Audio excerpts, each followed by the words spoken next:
అజ్ఞాన సముద్రములో అణగి ఉన్న విద్యను వెలికి తీయడం.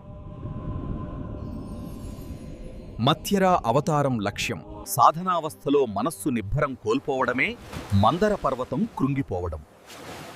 తిరిగి దానిని నిలబెట్టడం, గతి తప్పిన బుద్ధిని తిరిగి స్వస్థితిలో పెట్టడం. వరాహావతారం లక్ష్యం మనలో సంశయం అనే హిరణ్యకశిపుని చీల్చడమే.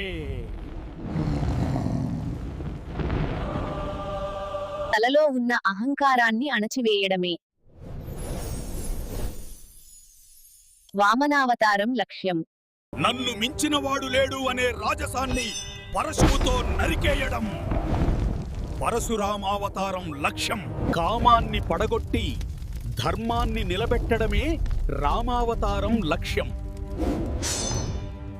మనలో అనాహత నాదాన్ని పలికిస్తూ జ్ఞాన ప్రబోధం చేయడమే కృష్ణావతారం లక్ష్యం. బీడుభూమిగా ఉన్న క్షేత్రంలో నాగలి ధరించి జ్ఞానసస్యం పండించడంలే బలరామావతారం లక్ష్యం. వేద విరుద్ధమైన భావాలు అనే అంధత్వాన్ని తొలగించడానికి అవతరించే తేజోరూపమే కల్కి అవతారం యొక్క లక్ష్యం.